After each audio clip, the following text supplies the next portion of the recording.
Hey, good morning, Center for Spiritual Living, Palm Desert and beyond. It is another beautiful Monday morning, and I can't wait to dive into what we're talking about today.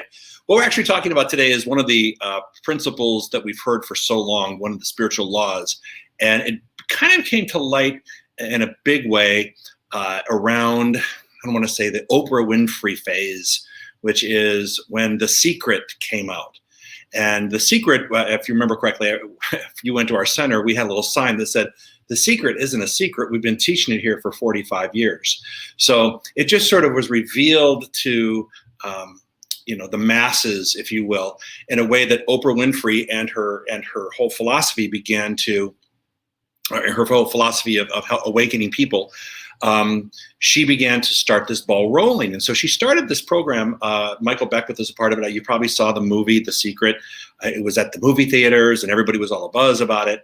But, when you think about it, it goes way back. Obviously, it goes way back. These spiritual laws have existed forever. So it goes way back. And what I want to do is I want to talk about it in terms of its content to the working with the law by Raymond Holliwell, because his fourth chapter is here about the law of attraction.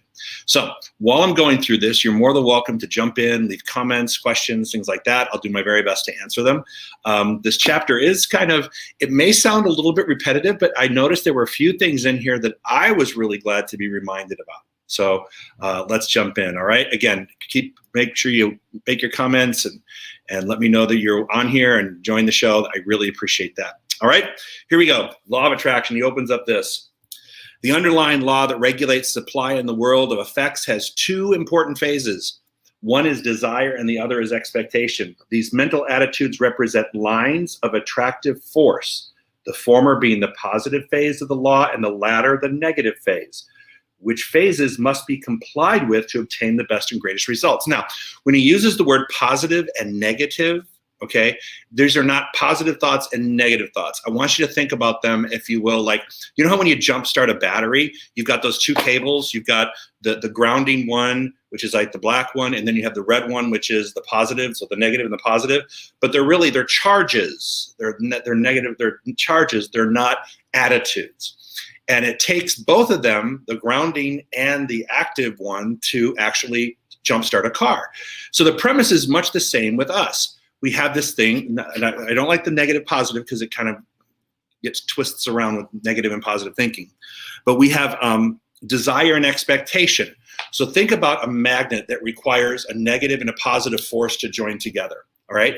It's not a negative emotion and a positive emotion. There are charges of energy which collectively, when they attach, are more powerful. Okay? So that's what he starts out by saying. There's this energy, this attraction, right? You need both that negative and a positive charge to actually activate. You have to have both the desire and the expectation. The first phase of desire embraces a positive process of attraction. That is, when an individual earnestly desires a thing, he sets up a line of force that connects him with that invisible side of the good desired. So the first thing we do is we have this desire, and it hooks us up, I want to say, to our imagination, because it's in our imagination, that's where all of this work takes place. We begin to see and begin to align ourselves with an idea of something better or greater that we want to achieve. Love this side. Should he weaken or change in his desire, that particular line of force is disconnected or misses its goal. But if he remains constant in his desire or ambition, the good demanded is sooner or later realized in part or in entirety. Okay? Now, here we go. Keep unpacking. When we begin to weaken that desire, okay, unless a person actually keeps those charges very much alive, the desire and the expectation, it will weaken and disconnect them from the full demonstration. That had they stuck with it in that entire charge, both charged areas, the expectation and desire, had they stuck with that in their minds and their thinking, they would actually get, a demonstration, all right? But it's when we begin to disconnect our belief system about what we are able to achieve, or what we are worthy of achieving, then that begins to diminish our outward demonstration. He continues by saying this: The principle involved is that you cannot long or yearn for anything unless it already exists, if not in form, then in substance, and desire is the motive power for calling it forth into visible appearance or physical effect. So the principle involved here is that you cannot long or yearn for something that isn't already possible in the world.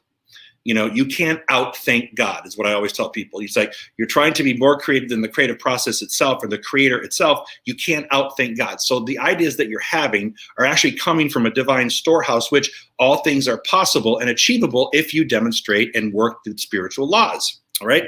He goes on to say this: it is of no use to desire a thing unless you expect to get it, either in part or in full. Love this next line. You ready? Here he is. Hang on.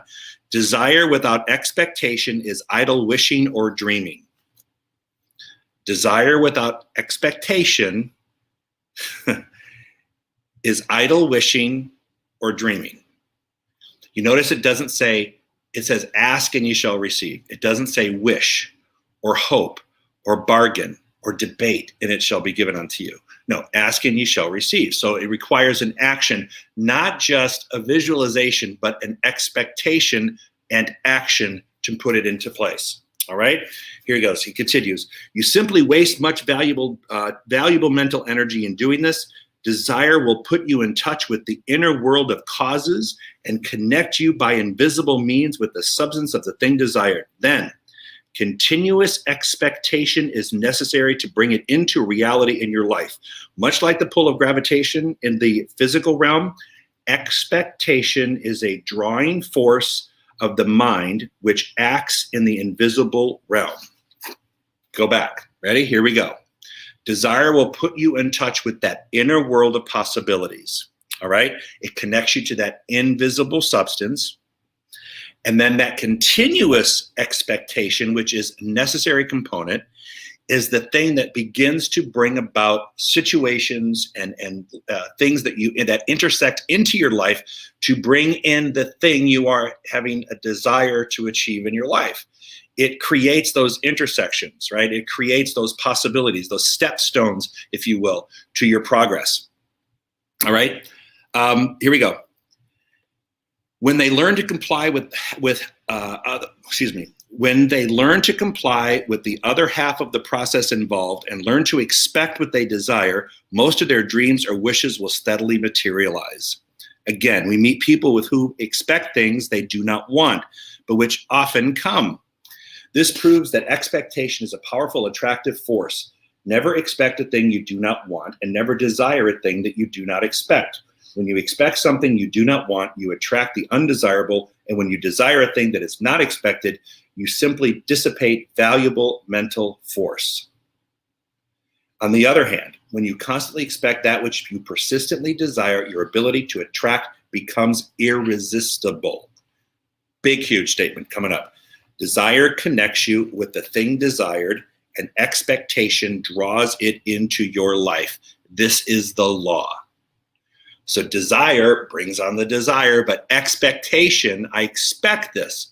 I expect this in my life. I expect to see this. I expect to see that. I expect to achieve this. I expect the universe to provide this for me. When I have this expectation and make that demands upon the universe, then the universe can respond in kind. Now, when I have doubts or when I am wishy-washy or undecided, then the universe will never know how to demonstrate anything other than a wishy-washy demonstration. In other words, a half demonstration. Who wants that? I want the full expression of God, not parts of it. All right? I want the fullest expression of happiness and health and peace in my relationships, not just parts of that. So when I have an expectation that that is going to be met, then my day unfolds accordingly. Think about it. And I was thinking about this the other day. I was reading this stuff over again to prepare for the class. And I kept thinking about what is my expectation of the day? And as many of you know, that I've been in the process of trying to relocate some of our life to Fort Lauderdale, which is where we're going to retire. And in the process, there's some frustrating things that happen, the DMV, there's a million things.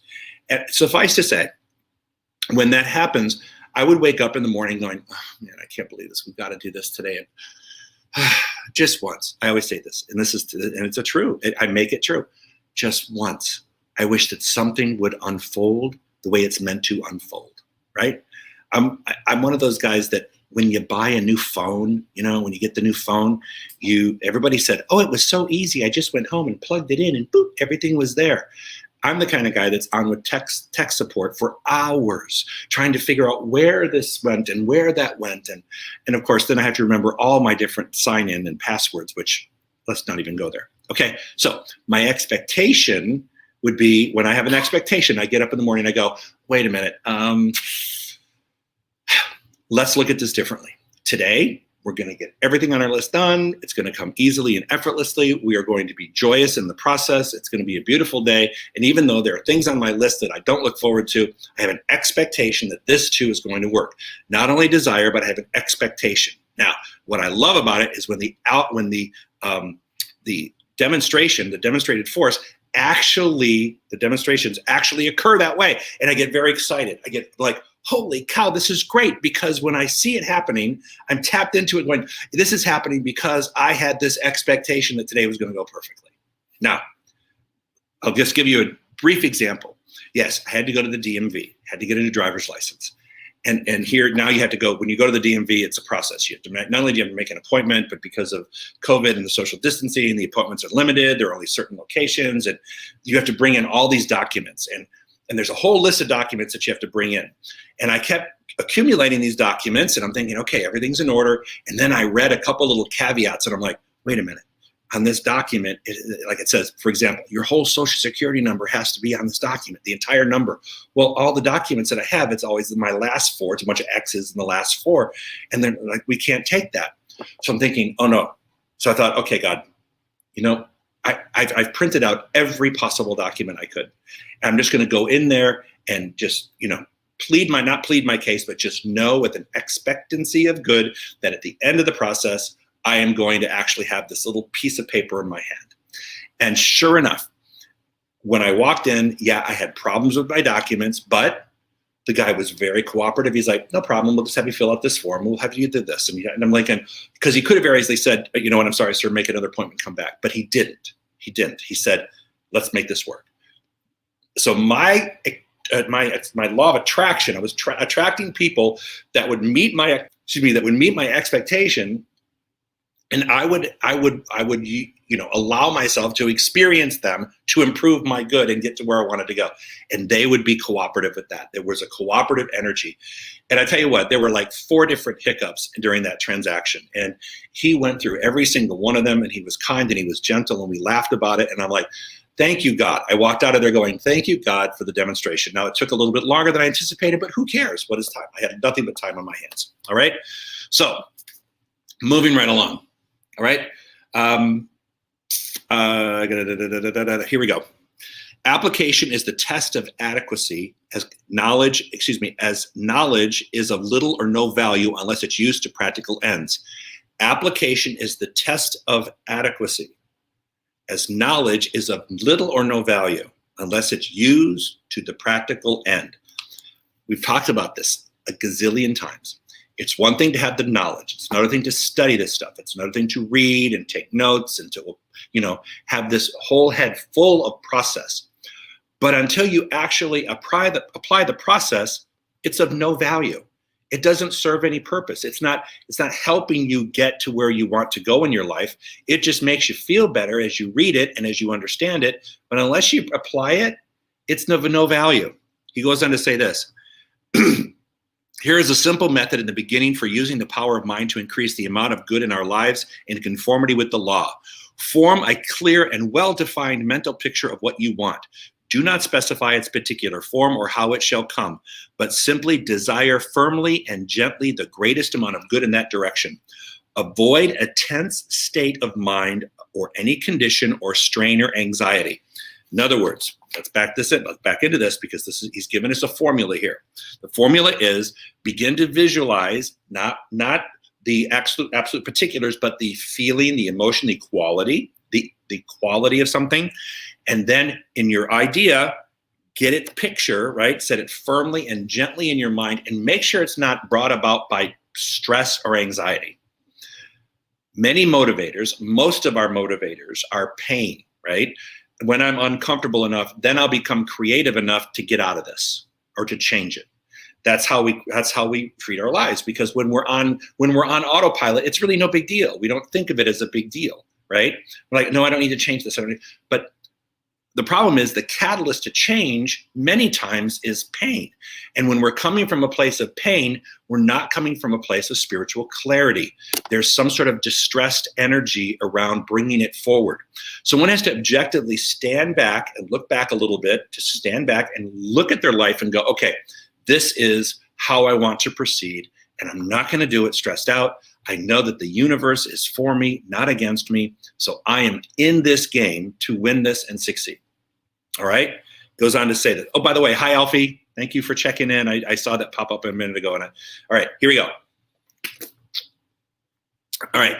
Avoid a tense state of mind or condition of strain. It is better to do your mind picturing in odd moments when in quiet and restful conditions. Let the idea or plan of good unfold into a vivid mental picture, much the same as if you were a moving picture upon a screen. Do not force the thought, as pressure causes congestion and confusion. The calmer and more peaceful you are, the better the results. Oh, wait. So, I mean, that's probably why I don't.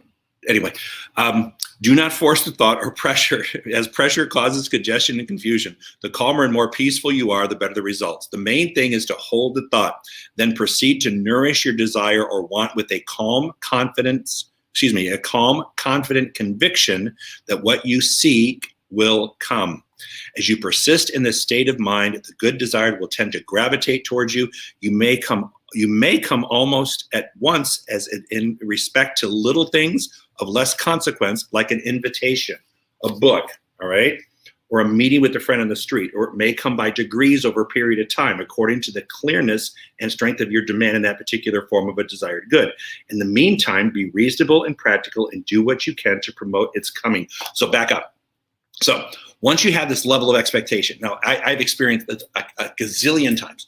Once there's a level of expectation, and once you have this expectancy in mind and you're very calm, then what happens is this: things begin to happen. And if you pay attention, things begin to happen and you begin to see that the universe is unfolding.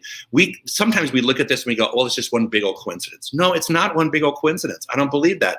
I don't believe in the concept of, or the idea of coincidence. I believe that everything is happening in a divine plan. Hi, Alfie. So that's what I'm talking about. I'm talking about this divine plan that we're seeing. It's unfolding because I am now intent on seeing it around me. That's when a book will pop up, or even just an affirmation that makes me go, oh, that's perfect. That makes me feel good. Or I'll run into someone going, I had no idea that you were in this business, or I had no idea that you had a connection to this, that, or the other thing. It's beautiful because once that begins to happen, there's this clarity that begins to come and this excitement going, oh my gosh, this is amazing. I'm so excited, because you realize the power within you to attract this stuff is actually happening. All right. Hope you're with me. If you're not, raise your hand, ask a question. I'm in. All right. I have little confidence in the Lord answering the one who rocks in an easy chair and waits for the desired thing to be placed on his lap. Somewhere it says the Lord helps those that helps themselves. Yes, action spells results. You know, he's kind of Raymond Charles Barker-ish, right? He's kind of does a little Raymond Charles Barker. He goes, you know what? If you're in your easy chair, I'm not feeling bad for you if it's not happening, because you have to go out in the world and make it happen. All right? I like that. In some instances, results that seem almost magical will appear. Often there has been a deep, long desire for a particular good with no expectation of its realization. The addition of action. Okay, so here we go. You can think about it, and you can think about it. But when you add some sort of action to the thoughts that precede that, in other words, you're thinking about it all the time, but you haven't done anything. When you actually begin to act, it says this: often when there has been deep longing desire for particular good and no expectation of its realization, the addition of action will finish the process with the happiest results. In fact, you are always on the right side of the law when you combine the two essentials of desire and expectation. You operate a hidden intelligence that puts you in touch with the actual ways and means of materializing your desire. The principle underlying this process of attraction is as sound as demonstrable and as demonstrable as any principle in the science of mathematics. We all employ it every day, more or less, but usually unconsciously and therefore imperfectly. So now it's saying this: we're doing this all the time, but usually we're not doing it the right way. because usually it's coming from an unconscious or subconscious motivation, which in many times we've already been told we weren't experiencing this, or it's not going to happen, or there's a paradigm that says we're not worthy. When we come from that paradigm, unless we are consciously conscious and thinking it over in such a way, then we will continue to struggle if we're always bringing it up from the subconscious. It's when we're clear and we're concise and we're aware in the moment. We're in the moment of now, putting forth some sort of action to trigger and create a chain reaction of events and effects that will be incredible, because you will have initiated the cause in your own desires and dreams. You initiate it there. There's this action, there's this expectancy, there's this desire, and you put all those together and boom, you are on your way. It begins to unfold. Now, many times it doesn't unfold at the speed in which I want, which is always the case because I always want things instantly. But it does eventually happen, and it happens to the level of my belief and my understanding and my willingness to embody the idea into my life experience. If I say I can't even imagine that, then you're right. Why bother? Because it's never going to happen. It can only happen if I can imagine it, have an expectation of it, and begin to put some sort of action in place to do it. All right, moving along. Anybody? Nope. Alfie's the only one checking in with me today, but hey, Alfie, I'm glad you're here. All right, moving on. Finally, do not desire, okay, this is the don't. He gives you a big don't here. Finally, do not desire or demand what rightfully belongs to another in the sense that such a one would suffer by deprivation. Only desire that which will round out your life in order to make it fuller and happier.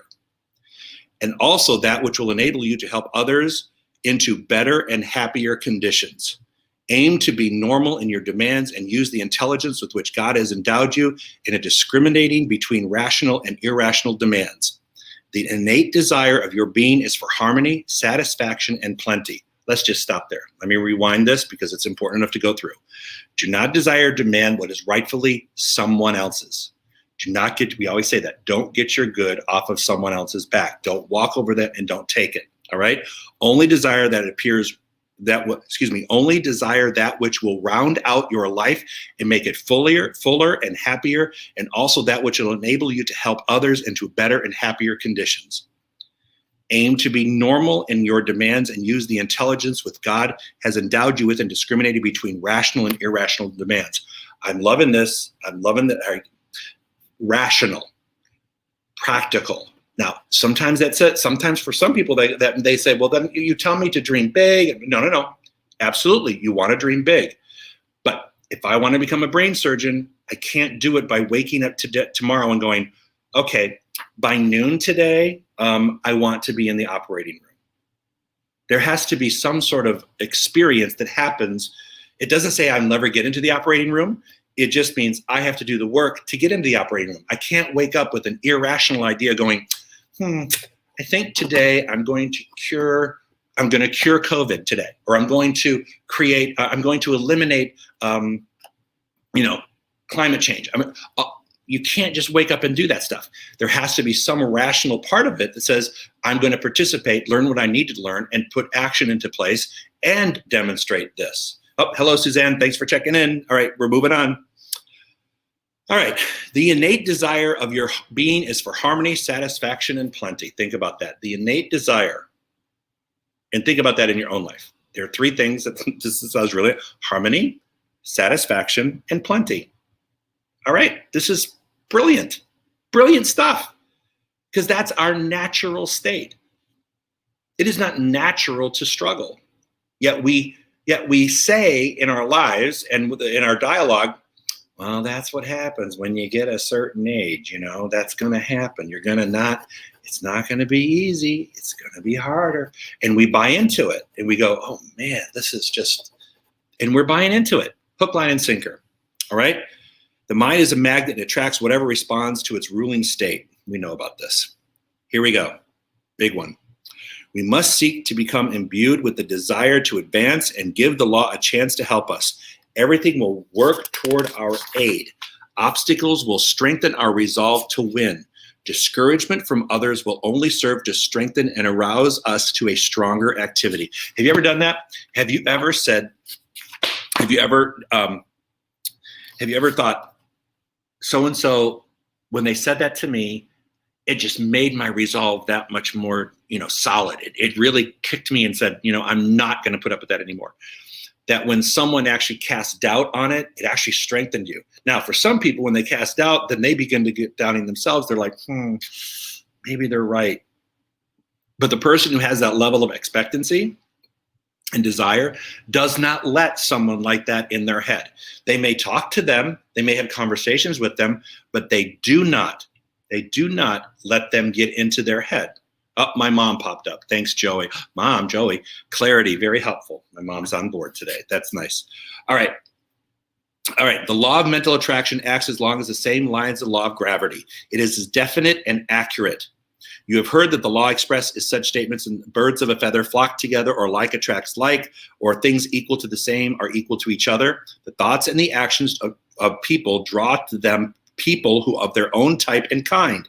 It is difficult to tell one just where he may fail to attract his needs, as no two people think alike, and therefore no two people make the same mistakes. However, I shall name and explain the 3 steps one can use to build up realities. By following closely these suggestions, you can note where maybe you have failed. All right, so let's unpack this.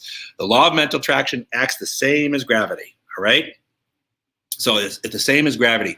That law is expressed like birds of a feather flock together. Those are true statements, and all those things that we say. So if you want to attract different experiences into your life, you have to be ready to attract different people, maybe a different location, maybe a different health regime, whatever it is that you desire to change. Remember that you're going to have to change to get it. You can't do the same thing and expect a different result. Anything that wants to bring about change is going to require, anything that you want to improve upon is going to require some sort of change, or it would already exist. So you have to set course down that pathway of success by saying, I'm willing to take whatever steps necessary to bring that into my life. Hey, Scott, he says, gosh, I miss listening. Hey, Scott, I miss you guys too. I so missed our center on Sundays. Man, anyway, I can't dwell on that. I need to dwell on the things that we are doing right. All right. Interest. Okay, so he's going to give us some 3 steps. He's going to give us, the first one is interest. The first step The first step to take is called interest. Interest is paying special attention to some object or thing. It is being definitely concerned about someone or something. Interest is tending to see in the outer world what already existed in one's mind. Things you think of give you joy, pleasure, and wisdom, and satisfaction are interests. All right? So the first thing we want to trigger in this process is, we talked about the desire and the expectancy. So how do we go about doing that? We have to establish, the first thing is interest. What is it that's sparking you? What is it right now in you that wants to change? I'm sure there's a list. I have a list. Everybody's got a list. What in you wants to change? And let's be clear about that. How do you see it? Next thing. All right. Our interests are largely individual because we do not think alike. One person may find interest in some things and another would fail to see that. Isn't that true? All right. We see in life that which interests us the most and pass blindly by that which is of little or no interest. It is here in the simple practice that many of us may be making our mistakes. We may be so interested in things that are not prosperous, joyful, and healthy that we pass by the very things we desire most and overlook the means of our health and prosperity. Oh, wait. Okay. So in our quest to seek that something of interest, if something doesn't smack of that interest in a certain way, we don't even see it in the realm of our life existence. All right? We don't see that. It's only when we're called to see it that we see it, because otherwise in that it's just background. Many times in our lives, what's happening in the background is successful, happy, and harmonious. It's when we get messed up that the pattern gets messed up. Hear me out. So by keeping this idea, right, many times I'm blind to the goodness that's happening. I'm going to give you an example, a really easy example. I tried to think of what it was. You know how I love my air conditioning, right? So what would happen is I could be having a fabulous meal, right? I could be having a fabulous meal with friends and whatever. I would be extremely happy. But if the air isn't moving, suddenly that beautiful tomahawk steak that's in front of me, or whatever I'm eating or whatever I'm enjoying with my company and friends, my sole focus is on that heat. And I'm like, oh my God, it's too hot. And I'm losing all the goodness of this experience because I am fixated on the one thing that isn't working right. Now, I'm at the feast, I'm at a table, I'm with my friends, I'm laughing, I'm having a good time, but I'm not focused on it because, damn it, something's wrong. And then that thing just starts to eat at me. And then when it starts to eat at me, of course, someone else picks up on my energy and they're like, ooh, Joe's not in a good mood tonight. And you lose the value of this moment and the experience because you're focused blindly. You're missing all the goodness because you're focused on something like that. All right. So the law works with great exactness in situations like that. Where you have that focus, it will draw you away from the good that you're already in the middle of. All right. Because think about it. There are many things in life that are going right. But I tell you what, one thing goes wrong and you're like, ugh, now I have to deal with this. And it takes over that whole energy field of your body. And you forget to remember that in this moment, other things are working. All right. First step. All right. We may be so interested in things that are not prosperous, joyful, and healthy that we pass by the very things that we desire most and overlook the means of our health and prosperity. With our interest so engrossed in seeing the lesser, either through habit or ignorance, we fail to attract the greater things that lie all around us. Right? So in our ignorance, we end up just passing by all the good stuff. The good stuff just passes us by. All right? I got to double time it here. It is so easy for people to allow themselves to get into a rut, and it's always a mental rut before it becomes a material one. People drift along unknowingly, unconsciously, and aimlessly into unhappiness and blindness. Let me say that again. It's so easy for people to allow themselves to get into a rut, but a rut is always mental before it becomes your outward reality. So my mental ruts are outpictured in the ruts that exist in my life. All right? Everything happens here before it happens out here. Right? So that's the initiator. All right? Next thing, you see, one must keep up with some interest. All right. Oh, wait, here we go. Wait. I think I missed something. No, we are still in interests. Yeah, hang on. We're still in the interest phase. We're about to go to attention. You see, one must keep up interest. One must keep his mind active and keen in order to avoid losing one's attractiveness and satisfaction. Attractive meaning attracting things. Our highest interest should govern our thoughts and not the material things. The material things are only the means through which we express our interest. A strong magnetic power is founded upon a strong idea or principle. This idea or principle directs our interests and in turn develops an inner power of attractiveness. To live such a principle and to follow with interest will, according to the law, always attract good. Boom, right? After interest.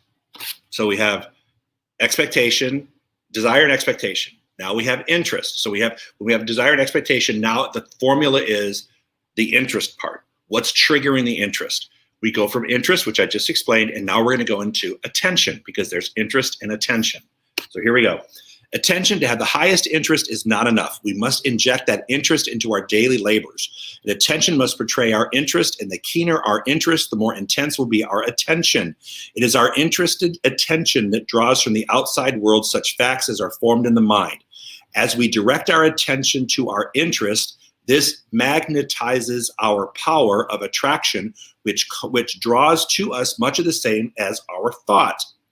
When much of our interest is taken up with our full attention, we shall find that most of our petty and selfish leanings will be absorbed by our higher interest and will steadily progress. So, as soon as we put our attention on something, it will grow. Now, I'm just going to back up here. A couple months ago, all the stuff that was happening at the U.S. Capitol, right, and all the events that were happening in Washington, all this energy from everywhere around the world was going at this thing, this conflict, whatever it is, wherever you stand on the conflict. All this energy, it was magnetizing and also polarizing, but it was magnetizing more of itself. And in return, there was a general sense of panic and discomfort, and people had that. So what was happening is our attention was flowing in conflict, and you could feel it everywhere. You could feel it with people just standing in line at the grocery store. You could feel an energy that just was over everything because it was so conflicted, because we weren't looking at a solution. We were all fixated, and our attention was based on conflict, not resolution. All right? So when we move our attention, when we shift our attention off of that, we're able to see more clearly what can be done to lift us out of whatever situation it is. It's not until that point, though, that we're able to do that, because as long as our attention is focused on the things that isn't functioning, then it will continue to not function at a greater pace, because that's where all of our energy flows. It's like putting the heat underneath it, and it keeps it boiling. And then with the more attention everyone else focuses on, the more heated it becomes, until a point where it's untouchable. It becomes fiercely heated, and you can't address it. So, all right, moving on. If you believe in honesty, then you support the principle of honesty with all your intention. You direct this attention to do and think all things in an honest manner. If you should have an opportunity to cheat or steal or from another, you adhere to your principle and refuse to take advantage of what may seem like a trivial thing. They always seem trivial in the beginning, but that is only the beginning. Such trivials grow with a cancerous rapidity. You rarely see the surface record for remaining loyal to your standard, but in time you will not see, but feel its satisfaction. As you watch closely your dealings and force every issue to comply with your principle, you are changing your mind with honesty, and it becomes magnetic to attract honest endeavor and permanent success. So now he's giving you another step. Where you have your attention must have your honest and authentic energy. All right, it can't be fake. It has to be real. Anything fake over time will grow into something that is not going to manifest in its best form. So here we go. Just stay with me on this. Next, take the truth and follow it along until you have worked it in the same way. There are so many ways that truth may be challenged that you need not expect to accomplish your work in a week or two. It becomes a growth. After a time, you will find your interest and attention so taken up with truth in all of its forms that you will no longer attract deceit or dishonesty to you and in your affairs. So take the time to know that it's going to take time, that nothing is instant. Once you begin to take some actions, right? Once you have this intention, or excuse me, you have the desire, you have this expectation, you now have interest, you now have put your attention there. So once you start doing that and you start taking some sort of action, then things will begin to unfold. It's like Dorothy and the Yellow Brick Road, one step in front of the other. Follow the yellow brick road. And she, remember at the very beginning, it was really small and tiny, and it got longer and longer. Next thing you know, it went out into the forest. It required one step at a time. Now, it didn't say jump over a bunch of steps. It didn't say take shortcuts. It's like stay on this path and you're going to get there as long as you keep moving. Don't shortcut it. Keep it going. Things may take a little bit more time than you anticipated, because in our minds, we think that everything should be instantaneous. I mean, we live in a world where information is at our fingertips. All I have to do is pick up the phone and I can just find out anything. I don't even have to go to the grocery store anymore to find out if something's in stock. I can go, oh, is this in stock? Okay, I'm going to be out there in 20 minutes to pick it up. Boom. We live in a world like that now. Imagine the speed and efficacy in which we are able to move and have our being in this world now. We are very effective and we are very driven. We can take advantage of that technology, and because there's so much of it available to us. So that instant gratification that we receive when we Google something or we look at something or we want to hear a song, I remember if you wanted to hear a song, you had to wait. Okay, here we go. Remember this? The dial radios, and you used to wait and listen to the radio to hear your favorite song. You could call in and request it, and you were just hoping you would be fixated, right? You'd be like, oh my God, I just can't wait. And then something happened. think it was the 8-track tape was first. And then you could get all the songs you wanted, or some, because they were always mixed with ones you didn't want, but you could fast forward through those. So then it became that ability to watch or listen to the 8-track tape. And then it became the cassette tape, and then it became the CD, and then it became all the satellite radio stuff. Then it could be, now it's music on demand. All I have to say is, Siri, play this. And next thing you know, playing this. And it just happens. Think about that. That's how we want our life to look. But that's not very realistic when you're talking about changing a lot of things. It's different between pulling up a song and a recipe is much different than changing the pattern of your life. They take time. And it takes that law of attraction to bring circumstances in so that can happen for you. All right? All right. Let's see, I took care of that. Here we go. Another how. Set up a standard or a measurement for yourself if you've not already done so. Take one thing or one thought at a time and build upon it. As you strive to give your attention to some constructive interest, you will cease giving so much attention to lesser ones. You do not have to work over the things as some folks may do. They go about treating against dishonesty, and they like what they like when they should adjust their minds to be free from thinking and fearing dishonesty. The law requires us to make the correction within ourselves, and if we do our work there, it will proceed to work for us outwardly.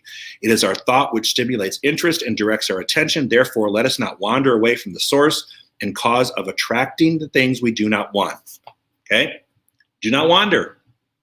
Clear, concise, content, calm, expectancy. These are words that are powerful stuff. When one moves in that way, in that being, you will see things change dramatically and drastically. Third and last step, he goes into expectation, right?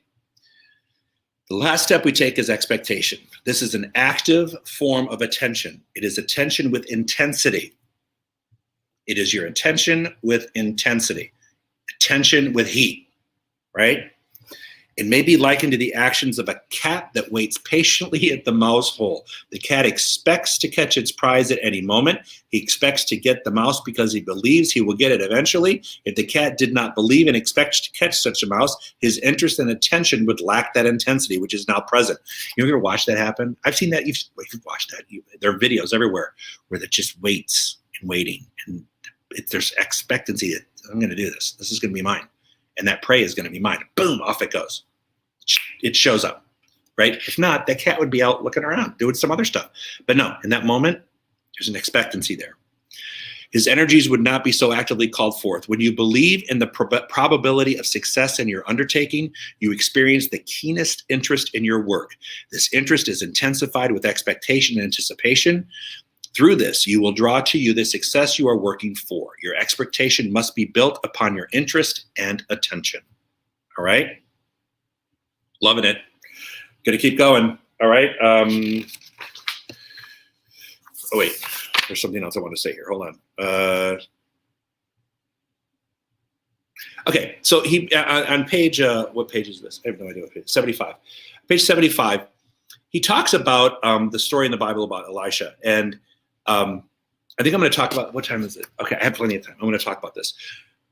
When the widow came to Elijah and asked his help to meet a problem of finance that meant the freedom or slavery of her two sons who were to be held for her husband's debt, Elisha promptly asked her what she had that could be converted into money.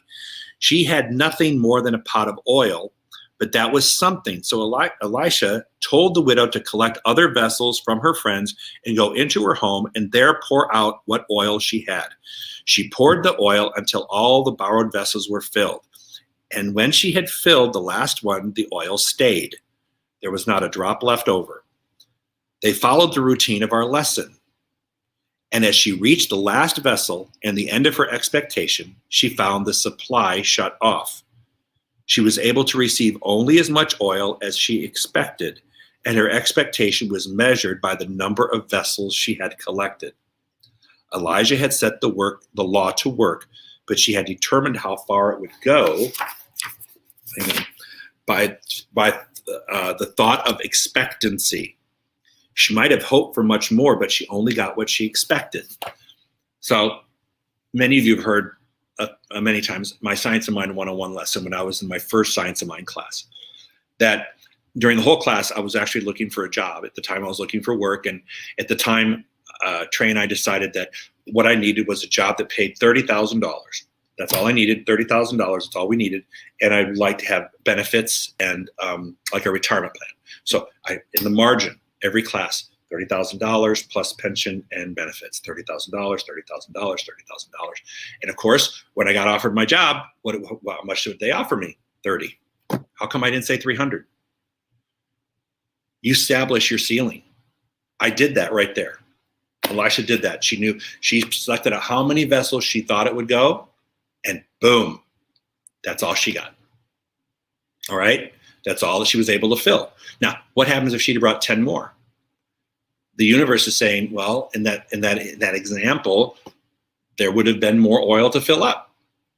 But because you already set the limit on your good, the universe is going to fill you to the capacity of the good in which you expect to receive.